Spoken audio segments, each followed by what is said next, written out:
வாழ்க வையகம், வாழ்க வையகம், வாழ்க வளமுடன்.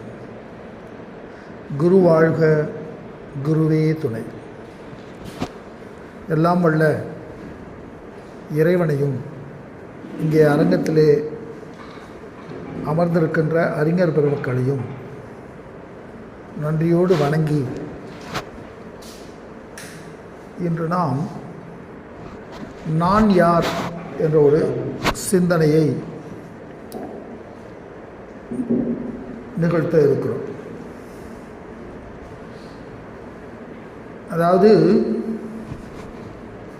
கிடைப்பதற்கரிய மனித சரீரத்தை பெற்று எல்லோருமே தனது அன்றாட வாழ்க்கையிலே மூழ்கி கொண்டிருக்கும்போது ஒரு யோக நெறியை தேர்ந்தெடுத்து அந்த யோகத்தின் மார்க்கத்திலே தனது வாழ்க்கையை அர்ப்பணித்து ஒரு நிறைநிலையை நோக்கிய பயணத்திலே இருந்து கொண்டிருக்கின்ற சகோதர சகோதரிகளையும் ஆசிரிய பெருமக்களையும் நான் வணங்கி மகிழ்வதிலே பெருமை பெறுகிறேன். அறிஞர்களே, கிடைப்பதற்கரிய தத்துவங்கள் பல நமக்கு கிடைத்தும் நல்ல குருமார்கள் நமக்கு அமைய பெற்றும் நல்ல வழிகாட்டிகளான நமது முன்னோடிகளாக இப்பொழுது உலக சமுதாய சேவா சங்கத்தை வழிநடத்தி கொண்டிருக்கின்ற அர்ப்பணிப்பு மிக்க தலைவர்கள் நமக்கு அமைய பெற்றும் நாம் இந்த அரிய பெரிய முயற்சியை முழுமை பெறாமல் விட்டுவிட்டோம் என்றால் அது இந்த பிறவியிலே நமக்கு ஏற்படுகின்ற மிகப்பெரிய இழப்பு என்றுதான் நாம் அதை கொள்ளுகிறேன்.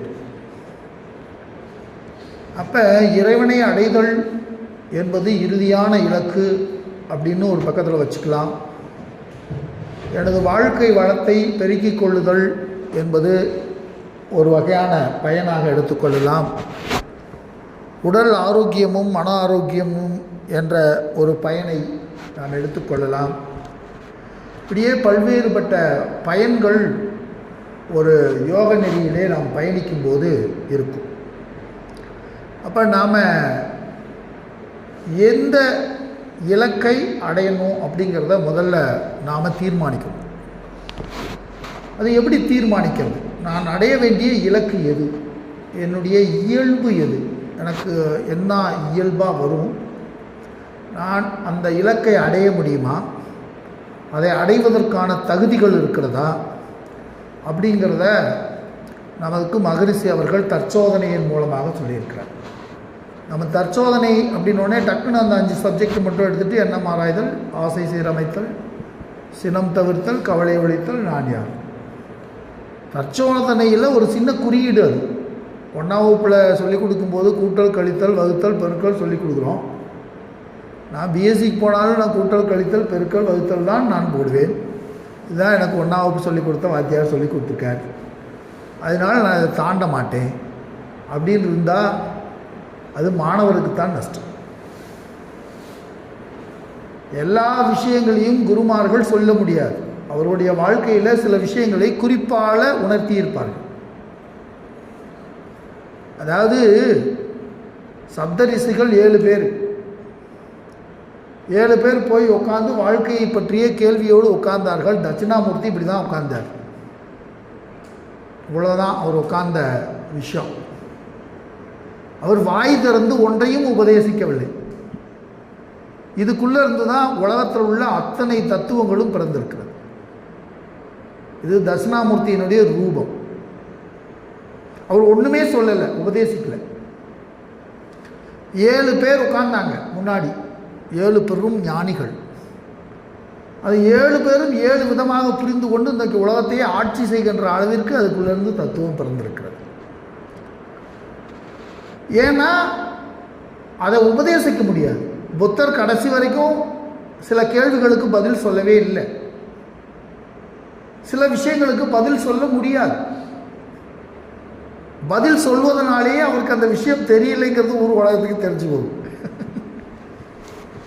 கடவுளை பார்த்துருக்கீங்களா அப்படின்னு ஒருத்தர்கிட்ட கேள்வி கேட்டால், நான் பார்த்துருக்கிறேன்னு ஒருத்தர் சொன்னார்னா சத்தியம் பண்ணி சொல்லலாம் அவர் கடவுளை தெரியாதுன்னு. அவர் அமைதியாக உட்காந்துட்டாருன்னா நமக்கு ஒன்றுமே சொல்ல முடியும், ஒன்றுமே அவர் சொல்லலை, அதனால் நமக்கு தெரியாது. ஏன் நான் அந்த ஒரு பீடிகை போடுறேன்னா, நம்ம தவறி அந்த சமுதாயத்தில் எவ்வளோ பேர் இருக்காங்க, ஆனால் நம்ம தான் அங்கே வர முடியும். நீங்கள் ஒரு கேள்வியை நீங்கள் உங்களுக்குள்ள உண்மையிலே திறந்த மனதோடு நம்ம சில விஷயங்களை அணுகணும். வேதாத்திரியத்தில் வர்றதுக்கு என்ன தகுதி? டக்குன்னு எல்லாரும் சொல்கிறீங்க மகிழ்ச்சி, கை கால் கண்ணு காது ஒழுங்காக இருந்தால் யார் வேணாலும் வரலாம், என் கற்றுக்கலான்னு. ஏன் யாரும் வரல? யார் வேணாலும் வரலாம். யாராவது வந்து உக்காந்தாங்கன்னா நம்ம ஒன்றும் வேணான்னு நம்ம சொல்ல போகிறதில்ல. ஏன் வரல? ஏன் வந்தாலும் அவங்களால நிற்க முடியல? இதுக்குள்ளே இது வரைக்கும் பயிற்சி எடுத்தவர்கள் பூரா வந்திருந்தாங்கன்னா அந்த இடம் பத்துமா? பெரிய மகால் பத்துமா? எதுவுமே பத்தாது. ஆனால் ஏன் இங்கே இருக்க முடியல? நம்ம யாரையும் நீங்கள் வந்தவங்கெல்லாம் பயிற்சி பண்ணிட்டு ஓடிடுங்க, திருப்பி வரக்கூடாதுன்னு யாரையும் சொல்லியிருக்கோமா? அப்போ இதுக்குள்ளே சில குவாலிட்டிஸ் இருக்குது. இதுக்குள்ளே உள்ளே வர்றதுக்கு சில குவாலிட்டிஸ் இருக்குது. அதை எது தீர்மானிக்கும்னா அந்த தத்துவமே தீர்மானிக்கும். இந்த தத்துவமே இந்த குவாலிட்டிஸை தீர்மானிக்கும். யாரால் வந்து உள்ளே இருக்க முடியும், யாரால் வெளியில் ஓடிட முடியும். சில ஜீவராசிகள் பகலில் நடமாடும், சில ஜீவராசிகள் இரவில் நடமாடும். இரவில் நடமாடுற ஜீவராசிகளை கொண்டு போய் நீங்கள் பகலில் விட முடியாது. பகலில் இருக்கக்கூடிய பகலில் போகிற விஷயங்களை இரவில் விட முடியாது. அதான் நான் முன்னாடி கேட்டுட்டு இருந்தேன், காக்கா ஏன் கருப்பாக இருக்குது? அவன் நிறைய தத்துவம் பேசுகிறத விட சாதாரண பேசுவது முடியாது. காக்கா ஏன் கருப்பாக இருக்கணும்? அதனுடைய தன்மை. அதில் என்ன விஷயம்னா, இந்த கூகை இருக்குல்ல, இந்த கூகைக்கும் காக்காய்க்கும் சண்டை. எப்பயிலேருந்து சண்டைனா, பூமி தோன்றிய காலத்துலேருந்தே சண்டை. இந்த காக்காயை கூகைக்கு பிடிக்காது. அதுக்கு பேர் இயற்கை பகைவர்கள்னு பேர். இயற்கையிலே இதுக்கும் எந்த சண்டையும் எந்த பிரச்சனையும் கிடையாது, ஆனால் சண்டை. கீரிக்கும் பாம்புக்கும் எந்த சண்டை? அதுக்கு சண்டைக்கு ஏதாவது காரணம் சொல்ல முடியுமா? இந்த கீரி ஏன் பாம்பு கூட சண்டை போடுது? பாம்பு ஏன் கீரி கூட சண்டை போடுது? காக்காய்க்கும் கழுகுக்கும் ஏன் சண்டை வருது? கழுகை எங்கே பார்த்தாலும் காக்கா போய் கொத்தும், அதுக்கு ஏன் சண்டை வந்துச்சு? இந்த காக்காயை போய் இந்த கரச்சாங்குருவி எதுக்கு வந்து கொத்துது? இதெல்லாம் என்ன? இந்த இயற்கையில் ஏன் அந்த வேலையெல்லாம் ஏன் நடக்குது? அது ரஜினிகாந்த் சொன்னது. நீங்கள் அங்கே வந்து அது மேலே மேலே பறந்து போய் ஆக்சிஜன் பற்றாக்குறையில் அது கீழே விழுந்துருவேன். அது இல்லை, நான் சொல்ல வர்றது என்னென்னா, இப்போ இதில் வந்து என்ன பிரச்சனைனா, இந்த காக்காய்க்கு நைட் ஆனால் கண்ணு தெரியாது, காக்காய்க்கு இரவில் கண்ணு தெரியாது. இந்த இதுக்கு வந்து நைட்லனா கண்ணு தெரியும். எதுக்கு? ஆந்தைக்கு நைட்டு 6 மணி ஆகிடுச்சுன்னா கண்ணு தெரிஞ்சிடுறதுக்கு. இப்போ காக்காய்க்கு கண்ணு தெரியாது. இப்போ இந்த ஆந்தை என்ன பண்ணுவோம், பகல்லாம் போய் ஒரு இடத்துல உட்காந்துக்கிறோம், ஒரு கூட்டில் உட்காந்துக்கிறோம், பகலில் வெளியில் வராது. இந்த காக்கா அதை எவ்வளவுலாம் டிஸ்டர்ப் பண்ண முடியுமோ அவ்வளவுலாம் கொத்தி டிஸ்டர்ப் பண்ணும். இந்த காக்காவுக்கு பொழுதுபோக்கு. அந்த பகல் நேரத்தில் இதுக்கு கண்ணு தெரியும், அதுக்கு கண்ணு தெரியாது. அதனால் போய் அதை கொத்தி சண்டை போட்டு, ஆனால் அது வலிமையானது. எது? அந்த இது ஆந்த வலிமையானது, காக்கா வலிமை குறைந்தது. இருந்தாலும் சந்தர்ப்ப சூழ்நிலையின் காரணமாக இது போய் சண்டை போடும். இதை ஞாபகம் வச்சுக்கிட்டே இருக்கு. அது ஆவா, இது நைட் ஆகி போய் தங்கணுன்னே இது கிளம்பிடு. அந்த காக்காயை அதை அடையாளம் கண்டுபிடிச்சி அதை போய் கொத்தும். இப்போ காக்கா என்ன நினைக்குது, இந்த ஆந்தைக்கு தெரிய விடாமல் அந்த துன்பத்திலேருந்து ஆந்தைக்கு தெரியாமல் ஆகணும்னு அது நினைக்குது.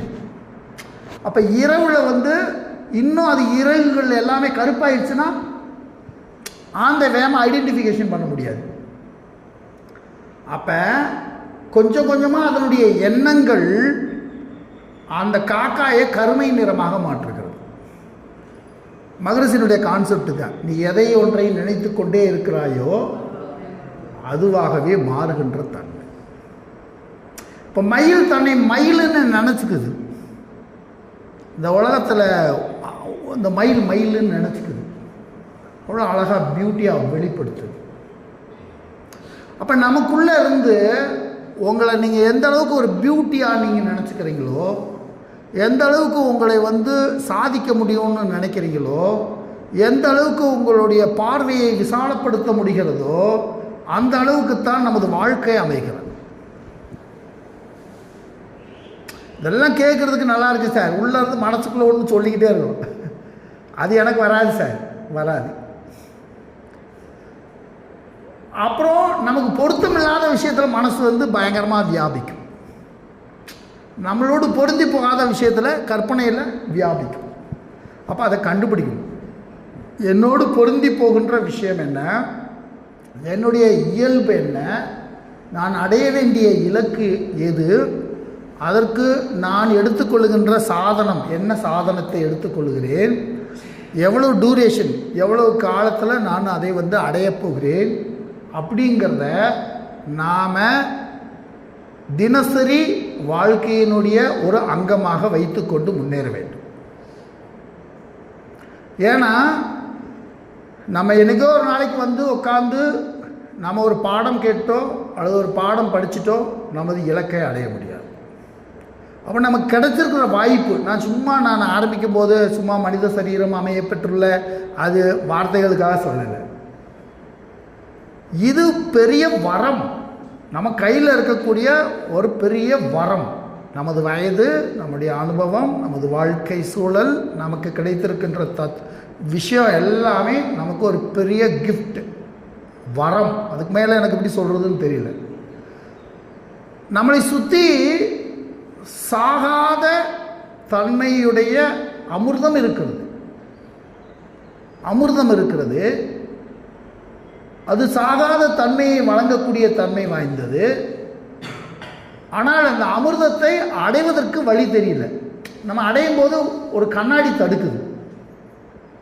அப்போ ஆப்போசிட் டைரக்ஷனில் அது இருக்கலாம், அப்போ இந்த சைடில் இது இருக்கலாம். அது எங்கே இருக்குன்னு நம்ம கண்டுபிடிக்கணும். அந்த பொருள் அமிர்தம் என்பது எங்கே இருக்கிறதுன்னு நம்ம கண்டுபிடிக்கணும். அவங்க மாலை போட்டுக்கிறதுனால அவர் போய் விரதம் விடணும், அதனால் அவர் போகிறாரு. எனக்கு டிஸ்டர்ப் ஆக வேண்டாம், நானும் முடிச்சிடறேன், நிறையா நேரம் பேசினேன். அப்போ நம்ம புரிஞ்சிக்க வேண்டிய விஷயத்தை அதை தான் நான் திருப்பி சொல்கிறேன். ஏன்னா நம்ம வர்றோம், உட்காரோம், போகிறோம், திருப்பி சொற்பொழிவு கேட்டுறோம். அதை விட சரி, இந்த நிலையை எப்படி உடைக்கிறது, நம்மளை உடைக்கிறது எப்படி அப்படிங்கிறத பற்றி நம்ம கொஞ்சம் ஒரு சிந்திக்கணும் போது, அப்போ நம்ம இந்த தன்னை அறிதல், நான் யார் அப்படிங்கிற தத்துவம் தன்னை அறிதல். அப்போ உண்மையிலே நான் யார் அப்படிங்கிறத நம்ம கண்டுபிடிக்கணும்.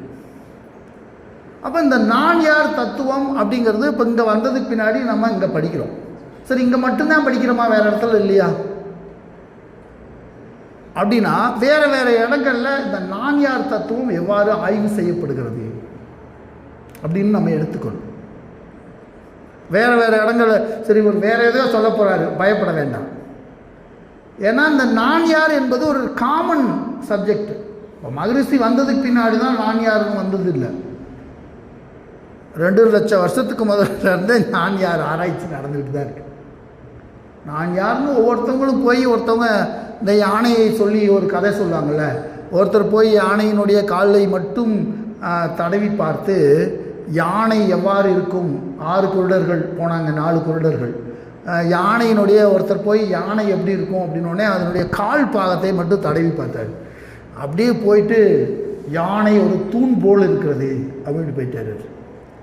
சரி, இன்னொருத்தர் வந்தார். சரி, வந்துட்டு அவர் காலை தடவி பார்க்கல, கொஞ்சம் கொஞ்சமாக பார்த்துட்டு வயிற்று பகுதியை தடவி பார்த்தார். அவன் சொல்லுவது உண்மை கிடையாது, யானை என்பது ஒரு பாறையை போல் இருக்கிறது.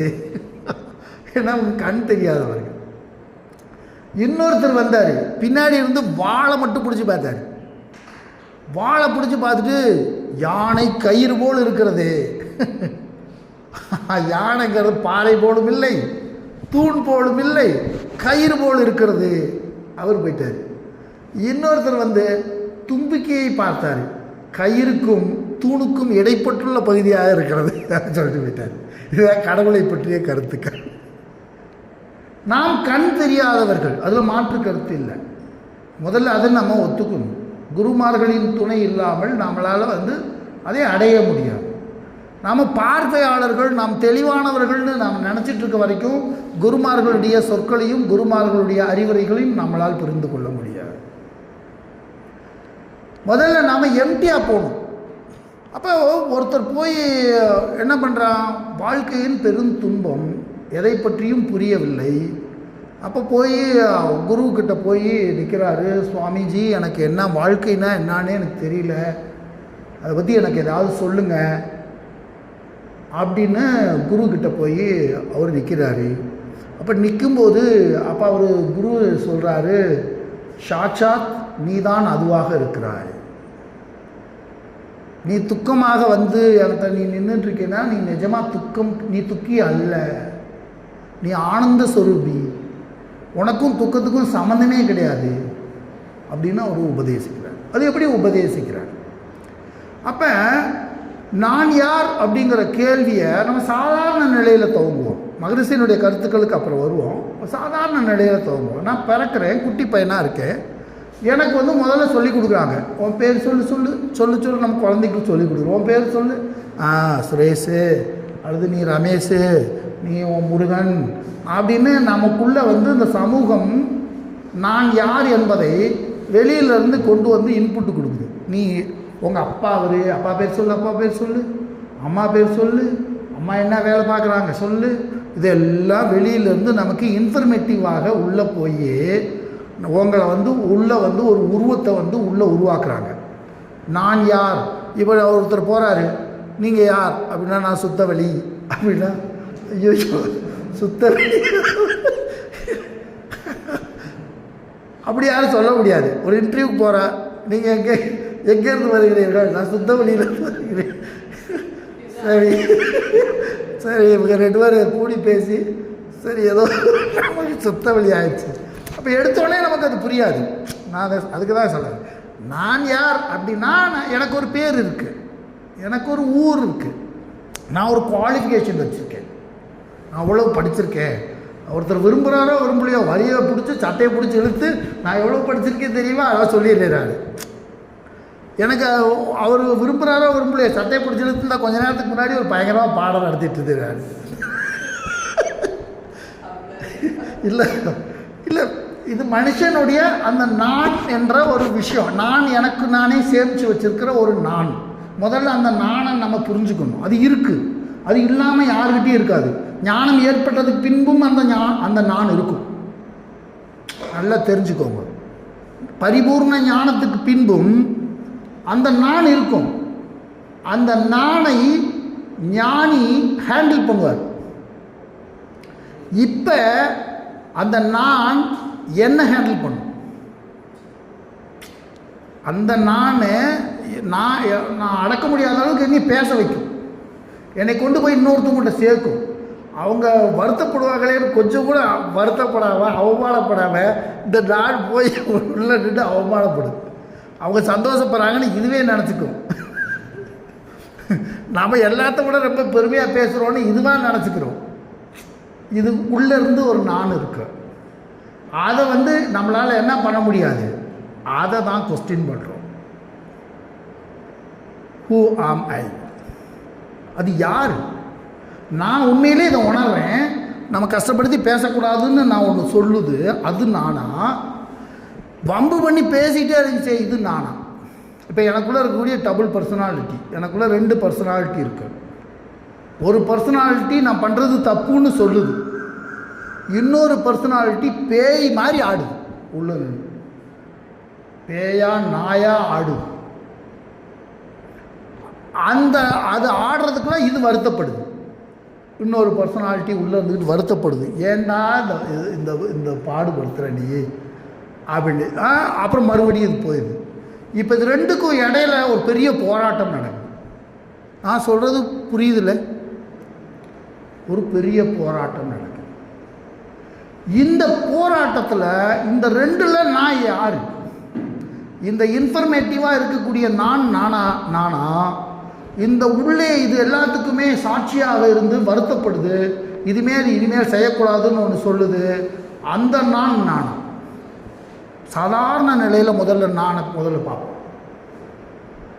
அப்போ இந்த இன்ஃபர்மேஷனாக சேர்த்து வச்சுருக்கு. நான் இவ்வளோ படிச்சிருக்கேன், எனக்கு இவ்வளோ விஷயம் தெரியும், நான் யார்கிட்டையாவது போய் சொல்லணும், நான் எனக்கு நிறைய புகழ் கிடைக்கணும், எனக்கு நிறைய பணம் கிடைக்கணும், என்னுடைய இந்த வாழ்க்கை எனக்கு இருக்கிற மனிதர்கள்லாம் எனக்கு கீழாக இருக்கணும், நான் எல்லா பேருக்கும் மேலே போகணும், சொல்லணும், பண்ணணும் இருக்குது. ஒரு பயங்கர அடர்த்தியான ஒரு நான் இருக்குது. இந்த நானை நான் எப்படி கண்ட்ரோல் பண்ணுறது?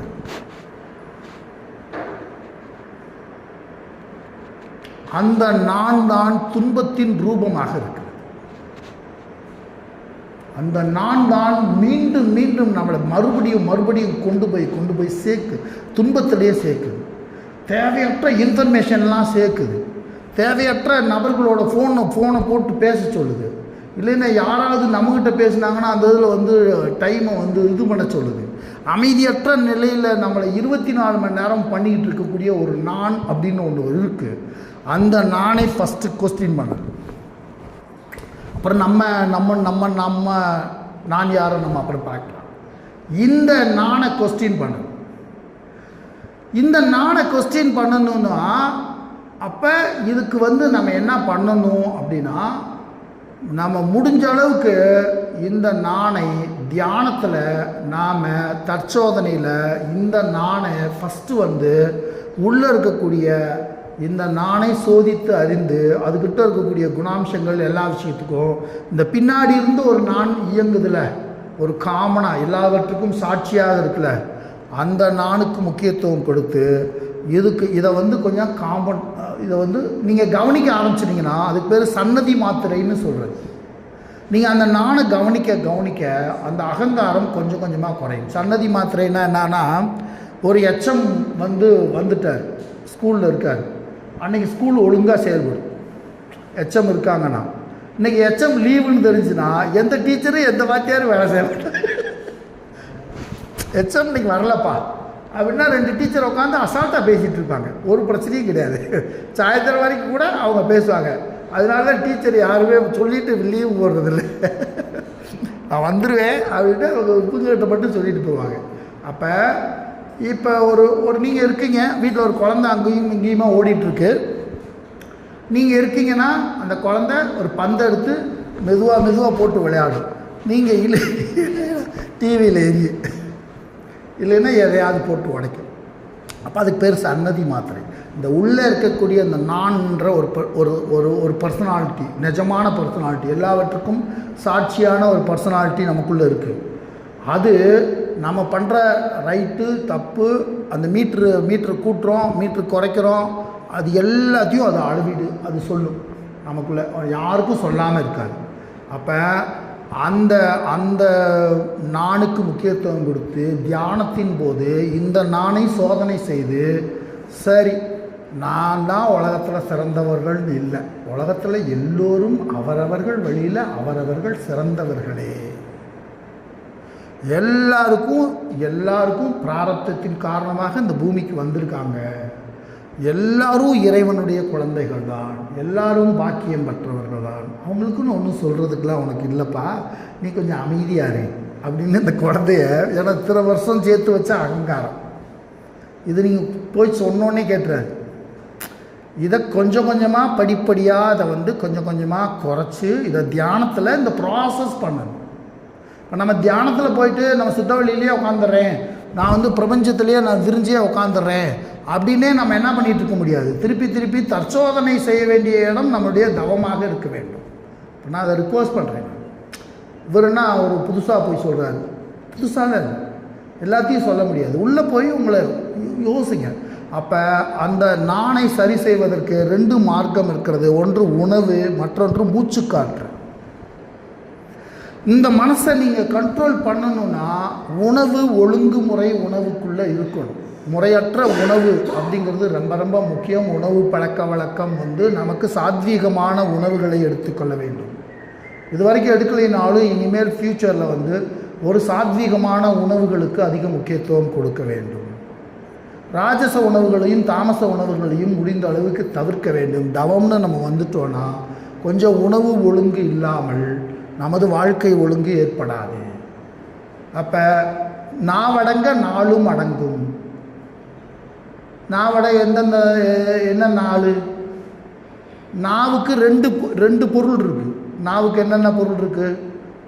நான் சாப்பிட்றது ஒரு பொருள், இன்னொன்று பேசுறது. அந்த நான் உணவுலையும் ஒழுங்காயிடணும், பேசுகிறதையும் 40-48 வயசுக்கு இதெல்லாம் நான் எனக்கு தான் சொல்கிறேன், மற்றவர்கள் சொல்கிறது. பேசுகிறதையும் குறைக்கணும். அதாவது பேச்சுங்கிறது நான் முன்னாடியே சொன்னேன், பேச்சுங்கிறது மந்திரம். பேச்சினுடைய தன்மை தெரியாமல், பேச்சினுடைய உண்மை புரியாமல் நம்ம பேசக்கூடாது. அப்போ அதை கூட நான் உங்களுக்குள்ள கூப்பிட்டு வச்சு சொன்னேன்னா அது ஒரு சத்தியமாக இருந்ததுனால அந்த விஷயத்தை உங்களோட பகிர்ந்துக்கணும்னு நான் நினைக்கிறனுடைய பேச்சினுடைய முக்கியத்துவம் புரிகிறது, வார்த்தையினுடைய முக்கியத்துவம் புரிகிறது. வாழ்க்கையில் இன்னொருத்தவங்களுடைய மனசை நோகடிக்காமல் சில விஷயங்கள் எப்படி பேசுகிறதுங்கிறதுக்கு முயற்சி பண்ணுறோம். ஸோ அப்போ இதெல்லாம் சேர்ந்து இந்த நானை கொஞ்சம் கொஞ்சமாக, ஏன்னா இதில் பேசினா மணிக்கணக்கில் ஓடிடும். நான் இப்போ தான் உள்ளே நுழையிறேன் நான் அதுக்குள்ளே. அப்போ அந்த நானில் அப்போ அதை துவைதம்னு நம்ம புரிஞ்சுக்கணும். நான் தனி, இந்த உள்ளேருந்து சொல்லுகின்ற இறைவன் தனின்னு முதல்ல புரிஞ்சுக்கிட்டாங்க. இது நான் உள்ளேருந்து இப்படியே பார்த்து தவத்தில் இது நான், இந்த சேட்டை பண்ணுறதெல்லாம் நான், இந்த உள்ளேருந்து ஒன்று சொல்லுதில்ல, சேட்டை பண்ணுற, ஒழுங்கு மரியாதையாரு, அவங்கள மனசை புண்படுத்தாத, நீ அரசை மீறி நடக்கிற அப்படின்லாம் ஒன்று சொல்லிக்கிட்டு இருக்குல்ல, அது நான் கிடையாது. அது சாக்ஷாத் பிரம்மம், அது கடவுள். அந்த கடவுள் 24 மணி நேரம் நம்மளை கண்காணித்து கொண்டே இருக்கிறான். நான் பண்ணுற தப்பெல்லாம் சாட்சியானுன்னு எனக்கு சொல்கிறான். அவன் வேற, அவன் நான் உறங்கும் போதும் விழித்திருக்கும் போதும் இறைவனை கண்காணித்து கொண்டே இருக்கிறான். நான் என்னுடைய அகங்காரத்தினால நான் இவ்வளவு நாள் இப்படி தப்புனேன். அவன் அவனுடைய பார்வையிலிருந்து நான் தப்பவே முடியாதுன்னு முதல்ல ஒருத்தன் கண்டுபிடிச்சான், தன்னை சுய பரிசோதனை செய்து. அப்போ இந்த நானுங்கிறது பொய்யான ஒரு நான், இது எனக்கு நிம்மதி இல்லாமல் பண்ணுது. அந்த தெய்வம், அது தெய்வம்னு அவன் நினச்சிக்கிட்டான். அந்த தெய்வம் சொல்கிறது படி கேட்டோன்னா, அதுக்கு முக்கியத்துவம் கொடுக்கோம்னா, இது அது நம்மளை பரிபூர்ண பொருளாக மாற்றிடும். அது ஜோதி வடிவமாக ஆக இது வெறும் இருள் வடிவம்தான். இது கொஞ்சம் கொஞ்சமாக மாறுச்சுன்னா அந்த ஜோதியில் இது கரைஞ்சி போகும்னு கண்டுபிடிச்சான். இது ஒரு நிலை. அதுக்கு பின்னாடி மகரிஷி நான்யார் அப்படிங்கிற ஒரு தத்துவத்தை நமக்கு சொன்னாங்க. மகரிஷி என்ன பண்ணார்? எல்லா ஜீவராசிகளையும் தொகுப்பாக எடுத்துக்கிட்டார். தனிப்பட்ட மனிதனாய் மட்டும் எடுக்காமல் எல்லா ஜீவராசிகளையும் தொகுப்பாக எடுத்துக்கொண்டு எல்லா ஜீவராசிகளும் ஒன்றிலிருந்து ஒன்றாக பரிணமித்து தான் வந்தது. அப்போ பரிணமித்து வந்ததுன்னா இந்த உலகம் எவ்வாறு தோன்றியது அப்படின்னு மகரிஷி எடுத்தார். இந்த உலகம் தோன்றியது ஒன்றிலிருந்து ஒன்று பரிணமித்து வந்திருக்கிறது. அப்போ சுத்தவெளி அப்படிங்கிற ஒரு தத்துவம். அப்போ ஒன்றிலிருந்து, இது தர்க்க ரீதியான ஒரு சிந்தனை. தர்க்கம்னா என்ன? ஒன்றிலிருந்து காரண காரியங்களை ஆராய்வது. இப்போ நான் மனுஷன், நான் மனிதன் என்பவன் காரியம் அப்படின்னு வச்சுட்டோம்னா எனக்கு காரணம் யார்? என் தாய் தந்தையர்கள் எனக்கு காரணம். அப்போ அந்த தாய் தந்தையர்களுக்கு யார் காரணம்? இப்படியே போயினா முதல் தாய் தந்தையருக்கு யார் காரணம்? ஒரு குரங்கிலிருந்து பிறந்தவன் என்று சொல்லப்படுகிறது. அப்போ அறிவுகளை அடிப்படையாக வைத்து எனக்கு 6 அறிவு இருக்கிறது. 6வது அறிவுன்றது எது? சிந்தித்து தெளிகின்ற அறிவு, தர்க்க அறிவு. ஒன்றை வைத்து ஒன்றை யூகித்து அறிகின்ற அறிவு. தர்க்கம் சொன்னால் நமக்கு புரியாது. தர்க்க அறிவுன்னு சொல்லுவாங்க. தர்க்க அறிவு என்றால் ஒன்றை கொண்டு இன்னொன்றை யூகித்து அறிவது. இப்போ காலையில் நல்லா தூங்கிட்டோம், நைட்டு மழை பெஞ்சதை பார்க்கல, காலையில் எழுந்திரிச்சு பார்க்குறோம், சுற்றி மழை தண்ணி இருக்குது, நைட்டு மழை பெஞ்சிருக்குன்னு இப்போ இருக்கக்கூடிய தண்ணியை வச்சு நேற்று பார்க்காத ஒரு மழையை நம்ம யூகித்து அறிந்து கொள்வது. சரிங்களா? அந்த மாதிரி. அப்போ இந்த தர்க்க அறிவு அப்படிங்கிறது இந்த லாஜிக்கல் கொஸ்டின்ஸ். ஸோ இது விலங்குகள்கிட்டயோ மற்றதுலையோ கிடையாது. இவர் கொஞ்சம் கொஞ்சமாக கழித்து போய் அங்கே முதல் தத்துவமாக இந்த அப்போ இது யோகிகளுடைய முடிவு.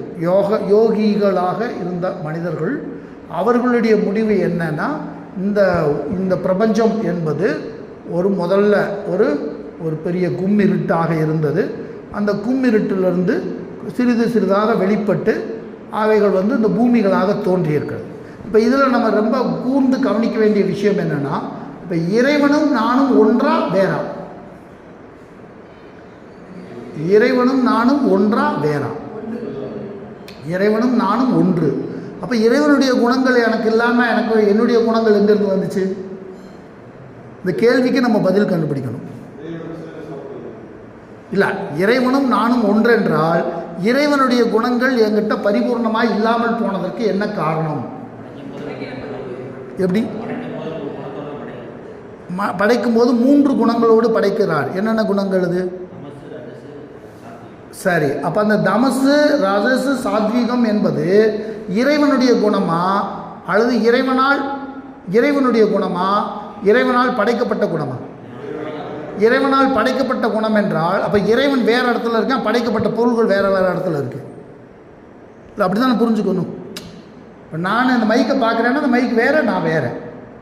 இறைவன் படைத்தான் என்றால் இறைவன் வேறு, நான் வேறு. அப்படி தானே? 3 குணங்களோடு படைத்தான் என்றால் என்ன? அப்படி எப்படி புரிஞ்சுக்கிறது? இல்லை நான் தப்பாக சொல்கிறேன்னா? அப்போ இறைவனும் நானும் ஒன்றுன்னு எப்படி சொல்கிறது? இந்த கேள்விக்கு பதில் கண்டுபிடிங்க. எல்லா கேள்விக்கும் நம்மளே பார்த்து முடியாது. எப்படி?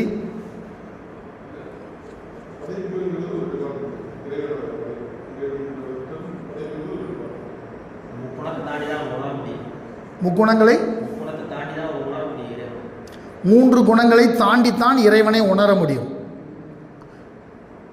ரைட், நான் அதை வந்து ஏற்றுக்கிறேன். 3 குணங்களையும் தாண்டினால்தான் இறைவனை ஏற்றுக்கொள்ள முடியும் அல்லது ஒத்துக்கொள்ள முடியும். ரைட், அதை நான் ஒத்துக்கிறேன். இன்னும் ஒரு செய்தியை மட்டும் சொல்லிட்டு முடிச்சிடறேன், ஏன்னா காலம் கருதி. இன்னொருத்தர் வந்து விவேகானந்தர் அப்படின்னு ஒருத்தர் வந்து, நம்ம ஐயா வணக்கங்க, ஐயா வாழ்க வளமுடன். விவேகானந்தர் வந்து அவர் வந்து ஒரு கருத்து சொல்கிறார். அவர் என்ன சொல்கிறாருன்னா, இந்த உலகத்தில் மாறாத பொருள்கள் ஏதாவது இருக்கிறதான்னு ஒரு கேள்வி கேட்குறாரு. இந்த உலகத்தில் ஏதாவது மாறாத பொருள் ஏதாவது இருக்கிறதா? அழியாத பொருள் அப்படின்னு உலகத்தில் ஏதாவது இருக்கா? அதாவது இப்போ ஒரு காலத்தில் இந்த இடத்துல வந்து இந்த கட்டடம் இல்லாமல் இருந்தது, இப்போ இந்த கட்டடம் வந்துருச்சு. இன்னொரு காலத்துக்கு பின்னாடி இந்த கட்டடம் இல்லாமல் இருக்கும். அது மாதிரி ஒரு காலத்தில் ஒரு மரம் இல்லாமல் இருந்தது, இப்போ மரமாக இருக்கிறது, ஒரு காலத்தில் இல்லாமல் போகும். ஸோ அதுபோல தான் சூரியன் முதற்கொண்டு ஒரு காலத்தில் சூரியன் இல்லாமல் இருந்தது, சூரியன் இப்பொழுது இருக்கிறது, ஒரு காலத்தில் சூரியனே இல்லாமல் போகும். அதுபோல் உலகத்தில் எதுவுமே நிரந்தரமானதாக இல்லை. இல்லை இல்லையா? எதுவுமே பூமியில் சொல்லுங்கள். எது?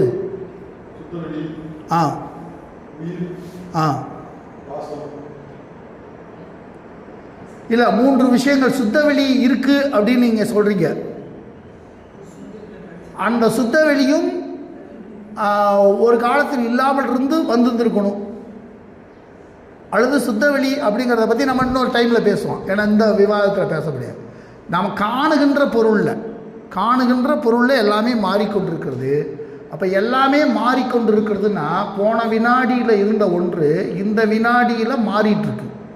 அப்போ போன வினாடியில் இருந்த ஒன்றாக இந்த வினாடியில் இல்லை. அப்போ எல்லாமே நம்மளை சுற்றி எல்லாமே மாறிக்கொண்டிருக்கிறது. இவ்வாறு மாறிக்கொண்டிருக்கணும்னா இந்த மாறிக்கொண்டிருக்கின்ற ஒன்று மாறாத ஒன்றின் வெளிப்பாடாகத்தான் இருக்க முடியும்.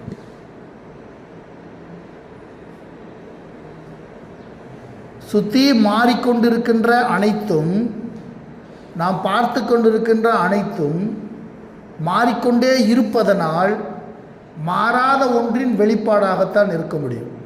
அந்த மாறாத ஒன்றினை நீ அறியும் போது மாறிக்கொண்டிருக்கின்ற உலகம் உன்னிலிருந்து காணாமல் போகும். அவர் சொன்ன வார்த்தையை அப்படியே சொல்கிறேன். இந்த மாறிக்கொண்டிருக்கின்ற உலகத்தில் நீ வந்துவிட்டால் மாறாமல் இருக்கின்ற உலகம் உன்னிலிருந்து காணாமல் போகும். இதைத்தான் அவர் சொல்கிறாரு. நீ இந்த மாறிட்டு இருக்க உலகம் தான் நானுன்னு நீ நினச்சிட்டு இருக்க வரைக்கும் மாறாமல் இருக்கின்ற அந்த பொருளை பற்றிய உணர்வு உனக்குள் ஏற்படாது. அந்த மாறாத இருக்கின்ற பொருள் தான் நான் என்று நீ அறிந்து போனால் மாறிக்கொண்டிருக்கின்ற அனைத்தும் உன்னில் தோன்றாது. இதை தான் விவேகானந்தர் சொல்கிறார். அப்போ நம்ம இதில் எது சிறந்தது, இது ரைட்டா, இது தப்பா, இந்த விவாதத்துக்குள்ளே போக வேண்டாம். நம்ம வந்து ஒவ்வொருத்தவங்களும் நம்ம தேடி அவங்களுக்கு எது பெஸ்ட்டு. இப்போ மகரிஷி எல்லா விஷயத்தையும் கொடுத்துருக்காரு, அதை நாம் இன்னும் விளங்கி கொள்ளணும். உள்ளே போய் மகரிஷியை வந்து நீ குறை சொல்கிறதுக்கு உலக அளவில் யாருமே கிடையாது. அப்போ உலக அளவில் ஏற்றுக்கொள்ளப்பட்டுள்ள கருத்து, ஆனால் அந்த கருத்தை இன்னும் விளங்கி கொள்வதிலே நமக்கு பிரச்சனை இருக்குது. அப்போ ஒரு பித்தளை செம்பு ரொம்ப துருப்பிடிச்சி இருக்குது. அப்போ நம்ம என்ன பண்ணணும், ஒரு புளியை போட்டு தேய்ச்சோன்னா உள்ளே இருக்கக்கூடிய ஒளி வெளிப்படும். இப்போ நான் கேட்குறேன், இந்த ஒளி வந்து பித்தளை செம்புலேருந்து வந்துச்சா புளியிலேருந்து வந்துச்சா?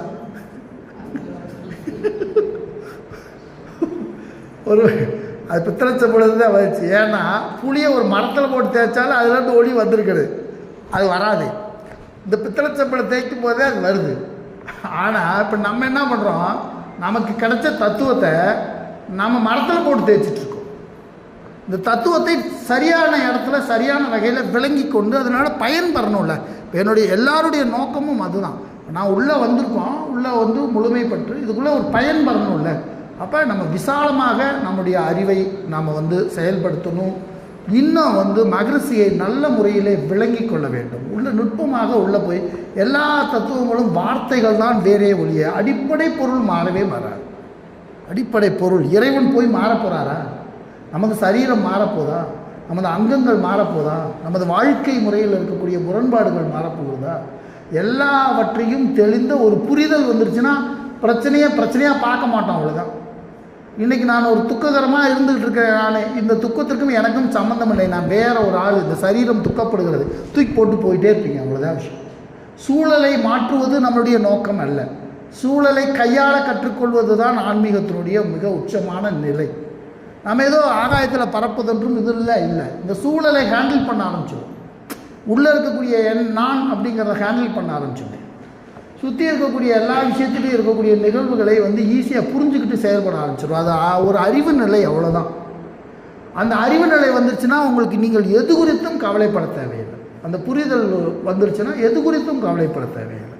எனக்கான பிராரத்தம் எனக்கு பரிபூர்ணமாக வழங்கப்பட்டிருக்கிறதை தெரிந்து பெரும் ஆனந்த நிலையிலே மனிதனால் நிலை பெற்று இருக்க முடியும். ஸோ அப்போ அவ்வளோ பெரிய விஷயத்தை கொடுத்துருக்கும் போது அதை நாம் விளங்கி கொள்ளாமலே வச்சுருந்தோம்னா ஸோ அது வந்து நமக்கு ஏற்புடையதாக இல்லை. எனவே எல்லாருக்கிட்டையும் அந்த பக்குவம் இருக்குது, எல்லாருக்கிட்டையும் அந்த தொடர் முயற்சி இருக்குது, எல்லாருக்கும் மேம்படணுன்ற ஆசை இருக்குது, எல்லாருக்கும் அந்த புரிதல் வேணும் அப்படிங்கிற நிலை இருக்குது. ஸோ அதனால் வந்து நாம் எல்லோரும் ஒன்று சேர்ந்து குருவுக்கு பெருமை சேர்ப்போம். நாம் எல்லோருமே வாழ்க்கையில் வந்து பரிபூர்ண ஆனந்தத்தை அடைவோம் என்று இந்த நல்லதொரு வாய்ப்பை நல்கிய நமது ஆசிரியர் பெருமக்களுக்கும் ஏனைய அனைவருக்குமே எனது நெஞ்சார்ந்த நன்றியையும் வணக்கத்தையும் தெரியப்படுத்திக் கொண்டு இந்த நிலையில் இந்த உரையை நிறைவு செய்கிறேன். வாழ்க வையகம், வாழ்க வையகம், வாழ்க வளமுடன்.